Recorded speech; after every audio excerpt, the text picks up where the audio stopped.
사도신경으로 우리의 신앙을 함께 고백하겠습니다. 전능하사 천지를 만드신 하나님 아버지를 내가 믿사오며 그 외아들 우리 주 예수 그리스도를 믿사오니 이는 성령으로 잉태하사 동정녀 마리아에게 나시고 본디오 빌라도에게 고난을 받으사 십자가에 못 박혀 죽으시고 장사한 지 사흘 만에 죽은 자 가운데서 다시 살아나시며 하늘에 오르사 전능하신 하나님 우편에 앉아 계시다가 저리로서 산자와 죽은 자를 심판하러 오시리라. 성령을 믿사오며 거룩한 공예와 성도가 서로 교통하는 것과 죄를 사하여 주시는 것과 몸이 다시 사는 것과 영원히 사는 것을 믿사옵나이다. 아멘. 우리 다 같이 찬송가 428장 내 영혼의 햇빛비치니 함께 찬양하도록 하겠습니다.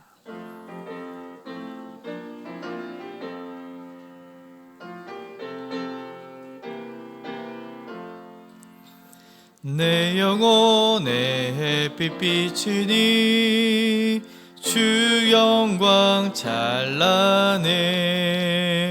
이 세상 어떤 빛보다 이 빛 더 빛나네.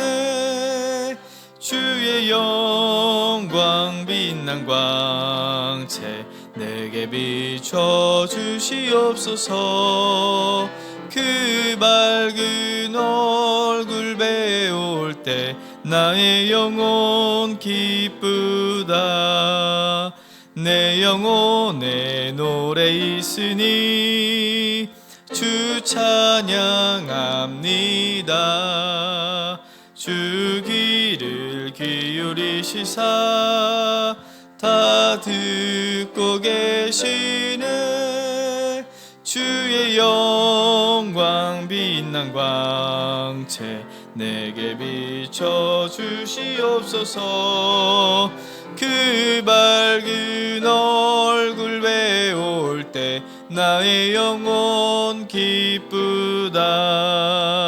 내 영혼의 봄날 되어서 주와 함께 하실 때 그 평화 내게 깃들고 주 은혜 또 피네. 주의 영광 빛난 광채 내게 비춰 주시옵소서. 그 밝은 얼굴 배울 때 나의 영혼 기쁘다. 내 영혼에 희락이 있고 그 소망 넘치네. 주 예수 복을 주시고 또 내려주시네. 주의 영광 빛난 광채 내게 비춰 주시옵소서.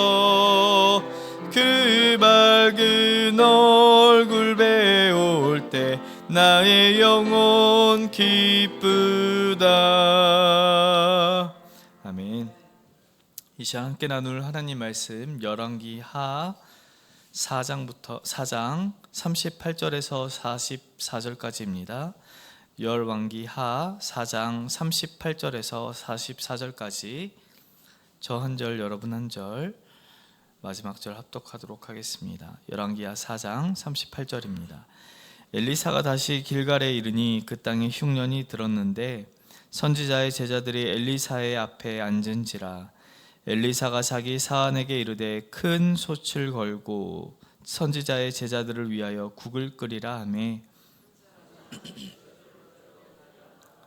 들 포도덩굴을 만나 그것에서 들 호박을 따서 옷자락에 채워가지고 돌아와 썰어 국 끓는 솥에 넣되 그들은 무엇인지 알지 못한지라. 이에 포다가 무리에게 주어 먹게 하였더니 무리가 국을 먹다가 그들이 외쳐 이르되 하나님의 사람이여 솥에 죽음의 독이 있나이다 하고 능히 먹지 못하는지라. 엘리사가 이르되 그러면 가루를 가져오라 하여 솥에 던지고 이르되 포다가 물에게 주어 먹게 하라 하매 이에 솥 가운데 독이 없어지니라. 한 사람이 바알 살리사에서부터 와서 처음 만든 떡 곧 보리떡 20개와 또 자루에 담은 채소를 하나님의 사람에게 드린지라. 그가 이르되 무리에게 주어 먹게 하라. 그 사안이 이르되 내가 어찌 이것을 100명에게 주겠나이까 하나. 엘리사는 또 이르되 무리에게 주어 먹게 하라. 여호와의 말씀이 그들이 먹고 남으리라 하셨느니라. 함께 읽겠습니다. 그가 그들 앞에 주었더니 여호와께서 말씀하신 대로 먹고 남았더라. 아멘. 이른 새벽 예배당에 나오시면서 5분의 성도님께서 1000번째 헌금을 드리셨습니다. 오늘 본문에 엘리사와 그의 제자들의 삶에 나타난 이 기적들에 관해서 오늘은 기록되어 있습니다. 엘리사의 삶을 통해서 기적이 일어났다라는 것은요, 엘리야 선지자의 모든 지위가 이제는 엘리사에게 넘어갔음을, 잘 옮겨갔음을 알려주는 것이죠. 그래서 엘리사를 통해서 기적이 일어났다라는 것은 어쩌면 참 좋은 소식인 것 같습니다. 그러나 다르게 생각해 본다면 이 기적이 필요할 만큼 일반적인 상황이 굉장히 어려웠다라고 볼 수 있는 것이죠. 엘리사와 그의 제자들이 처한 상황을 오늘 본문에서 이렇게 기록합니다. 흉년이 들었다 라고 말하는 것이죠. 그런데 이 흉년은 이스라엘의 어떤 죄 때문에 하나님께서 주신 형벌이 아니었습니다. 그냥 이스라엘 땅에 흉년이 들게 된 것이죠. 오늘 한국 사회의 경제적인 어려움은 마치 이 기근과 같은 무게로 우리 삶에 다가오곤 합니다. 가게를 운영하는 상인들은 문을 닫아야 되는 현실 속에 절망하고, 직장인들은 언제 닥칠지 모르는 구조조정의 불안 속에 하루하루를 걸어갑니다. 청년들은 취업의 문턱 앞에서 지쳐가고, 가정의 가장들은 자녀들의 미래를 걱정하며 마음속으로 깊은 한숨을 내쉬고 있는 것이죠. 우리 삶 속에는 참으로 많은 흉년이 오고 가고 있는 것 같습니다. 그런데 오늘 본문에서 이 흉년의 특징이 한 가지 눈에 띄게 나타나는 게 있습니다. 바로 이 엘리사와 제자들이 하나님을 잘 섬기기 위해 모여 있을 때라는 것입니다. 오늘 본문의 38절에 이렇게 기록하는 것이죠. 길갈에 모여 엘리사 앞에 앉았다라고 기록을 합니다. 무슨 말일까요? 이 엘리사와 그의 제자들은 주의 말씀을 배우고 들으며 그분을 따르고 애쓰는 중이었다. 그러는 중에 오늘 흉년을 맞이하게 됐다라는 것이죠. 그들의 삶이 하나님으로부터 떠나 있었던 것도 아니었고 게으름 속에서 나태했던 것도 아니었습니다. 그럼에도 흉년이 그들의 삶에 찾아왔다라는 것이죠. 우리 인생도 어쩌면 마찬가지인 것 같습니다. 우리는 종종 예수님을 잘 믿고 잘 따르면 모든 일이 잘 풀릴 거야 라고 생각할 수 있지만, 어려움 없이 풍요로운 인생을 기대하는 삶 가운데 예수를 잘 따르다가도 우리 삶에는 제자들처럼, 그리고 엘리사처럼 흉년이 찾아온다는 것이죠. 그럴 때 우리는 어떻게 해야 될까요? 오늘 본문을 통해서 2가지만 한번 살펴보도록 하겠습니다. 이렇게 인생의 흉년이 찾아올 때 첫 번째는요, 인생의 흉년을 주님께 맡기라는 것입니다. 엘리사와 제자들이 마주한 흉년의 상황 속에서 그들이 먹을 것이 없을 때 이 포도덩굴의 열매 들호박을 들고 왔다라고 이야기합니다. 오늘 본문이 이렇게 기록하고 있어도 우리는 정확히 어떤 채소, 어떤 야채인지 잘 모르겠습니다. 제자들은 이 엘리사를 통해서 만들게 된 이 음식을 먹으며 죽음의 돕과 같다라고 표현을 합니다. 이 말에는 2가지 의미가 있을 수도 있는 것이죠. 너무 써서 먹을 수 없는 음식이라고도 생각할 수 있고, 실제로 식중독을 일으킬 만큼 복통을 가지고 오는 정말 그런 성분이 담겨 있어서 먹을 수 없는 죽음의 독이 있는 음식이다라고 보는 것입니다. 이 둘 중 어느 것을 보아도 상관이 없을 만큼 엘리사가 만들게 된 이 음식은 정말 먹을 수 없는 음식이었던 것 같습니다. 그 순간에 이 엘리사가 가루를 넣으라 라고 명령을 합니다. 가루는 평범한 것이죠. 그 순간 이 가루를 넣자마자 이 국이 어떻게 되었습니까? 먹을 수 있는 음식으로 바뀌었다라는 것이죠. 이것이 엘리사가 요리 재료에 관해서, 특별히 이 식자재에 관해서 잘 알고 있었기 때문은 아닌 것 같습니다. 오히려 그가 알지 못하는 그에게 하나님의 사람이요 선지자인 엘리사에게 하나님이 지혜를 주셨다라고 우리는 볼 수 있는 것이죠. 엘리사가 죽음의 독에 담긴 이 국에 가루를 넣어서 좋은 음식으로 바꾼 것이 마치 모세의 때와 굉장히 비슷하게 보이기도 합니다. 출애굽하던 때 이스라엘 백성들이 마라라는 지역에 도착을 했습니다. 이 마라라라고 얘기할 때 마라, 이 말은 물이 쓰다라는 말입니다. 먹을 수 없는 물이라는 것이죠. 그때 하나님이 모세에게 주신 지혜가 무엇이었습니까? 출애굽기 15장 25절에 이렇게 기록합니다. 모세가 여호와께 부르짖었더니 여호와께서 그에게 한 나무를 가리키시니 그가 물에 던지니 물이 달게 되었더라. 먹을 수 없는 물 앞에서 모세가 여호와께 부르짖었더니 주님께서 그에게 지혜를 주셨다라는 것이죠. 그래서 이 쓴 물이 하나님의 지혜로 말미암아 단물로 바뀌게 되어 이스라엘 백성들이 먹고 마시며 쉼을 누리게 됐다라는 것입니다.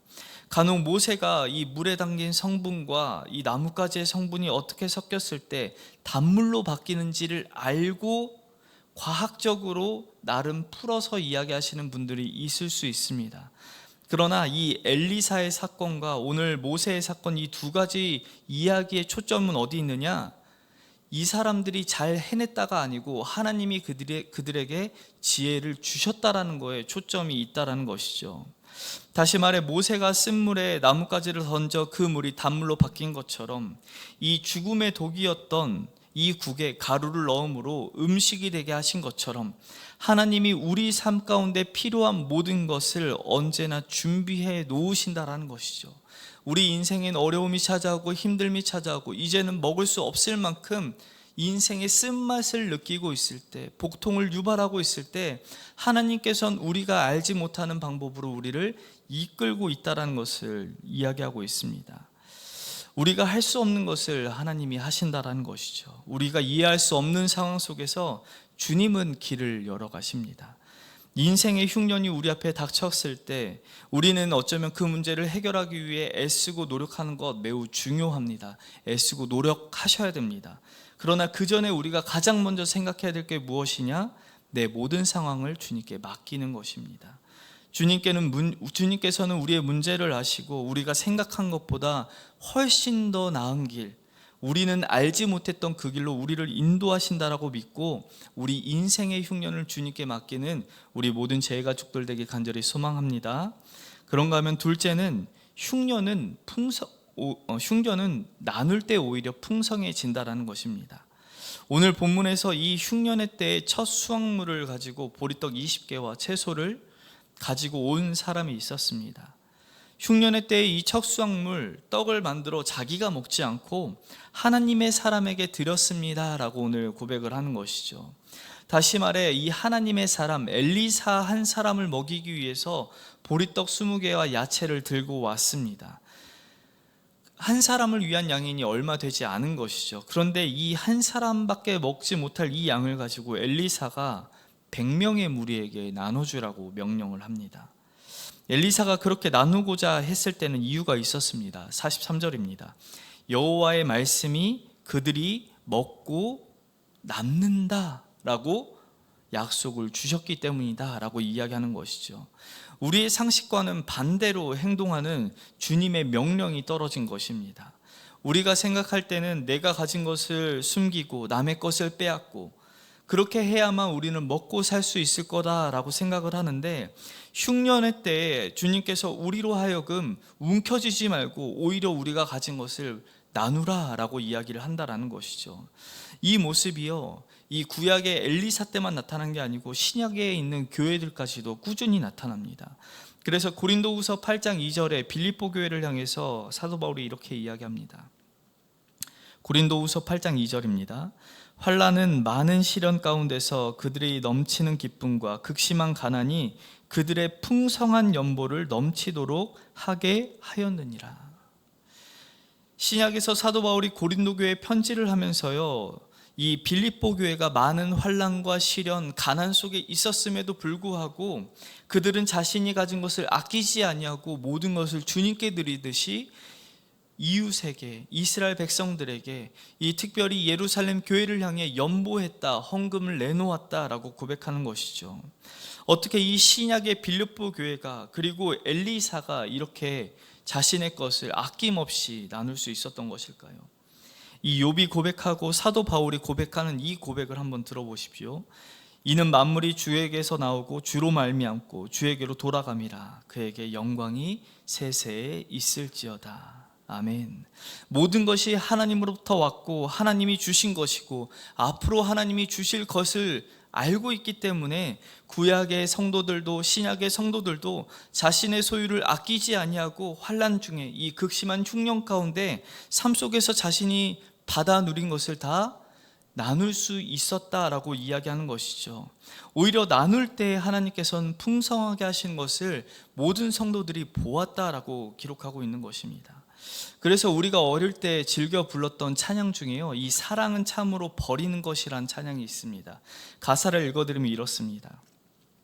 사랑은 참으로 버리는 것, 더 가지지 않는 것, 이상하다 동전 한 입 움켜잡으면 없어지고 쓰고 나누면 풍성해져 땅 위에 가득하네. 우리가 그 동전을 움켜쥐고 있으면 썩어 없어지겠지만 그 동전 한 입을 우리가 가지지 않고 쓰고 나누면 오히려 더 풍성해진다라고 어린 시절 부르던 이 찬양도 고백하고 있다는 것이죠. 우리는 우리가 가진 작은 것, 많은 것을 이야기하는 게 아닙니다. 정말 이 작은 것을 나눌 때 더 큰 하나님의 은혜를 경험할 줄 믿으시길 소망합니다.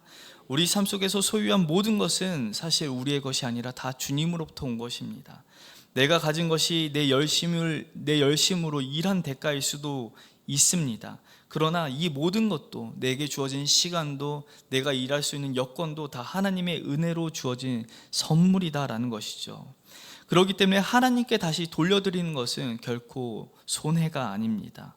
오히려 하나님께서 우리에게 넘치도록 채워주신다라는 것이죠. 우리가 가진 것을 주님께 드릴 때, 우리의 마음껏 주변에게 나눌 때 주님은요, 우리의 마음을 풍요롭게 하는 것에서 그치지 않고 실제적으로 우리의 삶을 채워가신다라는 것을 오늘 성경 본문 곳곳에서 기록하고 우리에게도 경험할 수 있게 인도하신다라는 것이죠. 오늘 이 새벽을 깨어 말씀을 듣고 계신 성도님들은 고개를 들어 여러분의 주변을 한번 살펴보십시오. 흉년을 보내면서 슬픔 속에서 좌절하고 절망하고 있는 한 분 한 분이 있다면, 그 사람이 혹여 예수님을 알지 못한다고 한다면 그분에게 다가가서 우리가 갖고 있는 작은 것 하나를 나누시는 오늘 하루가 되길 소망합니다. 나눌 때 나눔을 받는 사람도 기쁘지만 나누는 자에게도 하나님이 우리가 알지 못한 더 크고 놀라운 것으로 채운다는 사실을 꼭 믿으시길 소망합니다. 말씀을 끝으로 인생의 흉년이 찾아올 때 우리는 그것을 두려워하지 아니하고 해결하기 위해 우리의 힘과 노력으로 애쓰지 말아야 할 것입니다. 우리의 인생의 흉년이 찾아올 때 여러분의 흉년을 주님께 맡기십시오. 우리가 가진 것을 나누며 믿음 가운데 거할 때 하나님께서 우리 삶에 이 흉년이 하나님이 주시는 풍년으로, 이 가나안, 이 마라와 같은 땅이 베들레헴 같이 풍성한 빵 굽는 집으로 바뀌게 되는 놀라운 역사가 우리 가정에, 우리 교회에 임하게 될 줄 믿으시길 소망합니다. 기도하겠습니다. 사랑하는 하나님 아버지, 이 땅 가운데 많은 흉년이 들어 우리의 삶은 경제적으로, 정치적으로 많은 어려움 가운데 있습니다. 아버지, 정말 작은 돈을 가지고도 이제는 마트에서 살 수 없는 것이 많이 있습니다. 아버지, 정말 장 볼 때마다 물가가 많이 올랐구나 생각하여서 우리의 지갑이 닫혀지는 이때에 주님, 우리의 지갑을 열고 우리의 마음을 열어 우리 이웃을 섬길 수 있는 엘리사와 같은 마음, 예수님과 같은 마음, 정말 나눌 수 있는 초대교회 성도들과 같은 마음을 우리에게 허락하여 주시옵소서. 그래서 우리의 흉년을 주님께 맡기고 우리의 것을 나눌 때에 하나님께서 크고 놀라운 것으로 다시 채우시는 것을 맛보며 경험하여 하나님의 크고 놀라운 일들을 우리가 늘 간증하며 살아가는 주님의 자녀들 될 수 있도록 이 새벽에 우리의 마음에 성령의 은혜를 더하여 주시옵소서. 사랑하는 주님, 이 아침에 주님께 나오며 예물 드린 주의 자녀들이 있습니다. 기억하여 주시고 아버지, 없는 중에 주님께 드렸사오니 오늘 말씀대로 채우시는 하나님을 경험할 수 있도록, 아버지 풍족히 채우시는 하나님을 만날 수 있도록 인도하여 주시며, 혹여 내고자 했어도 마음으로 내고자 하였어도 물질이 없어 내지 못한 성도들이 있다면 주님 먼저 채우시는 하나님, 그래서 나눌 수 있도록, 하나님께 드릴 수 있도록 마음 주시는 하나님을 만날 수 있도록 이 시간 역사하여 주시옵소서. 사랑하는 하나님 아버지, 이 새벽에 여전히 병상에서 주님을 찾고 주님을 기다리는 주의 종들이 있습니다. 사랑하는 주님, 암에 걸려서 아버지 이제는 노년이어서 아버지 아픔 가운데 있는 우리 많은 교회 환우들을 기억하여 주시고, 아버지 지금도 기도하면 치료케 하시는 하나님을 만나게 하여 주셔서 머리부터 발끝까지 낫게 하시는 복된 하나님의 역사를 맛볼 수 있도록 인도하여 주시옵소서. 그래서 가정이 평안하고 교회가 평안하고 아픈 환자를 위해서 기도할 때마다 병 낫는 역사가 우리 교회 가운데 풍성히 나타날 수 있도록 주님 일하여 주시옵소서. 그렇게 이 새벽에 우리에게 풍성한 은혜를 베푸실 우리 구주 예수 그리스도의 이름으로 기도드립니다. 아멘. 하늘에 계신 우리 아버지여, 이름이 거룩히 여김을 받으시오며 나라의 임하옵시며 뜻이 하늘에서 이룬 것 같이 땅에서도 이루어지리이다. 오늘날 우리에게 일용할 양식을 주옵시고 우리가 우리에게 죄 지은 자를 사하여 준 것 같이 우리 죄를 사하여 주옵시고 우리를 시험에 들게 하지 마옵시고 다만 악에서 구하옵소서. 대개 나라와 권세와 영광이 아버지께 영원히 있사옵나이다. 아멘.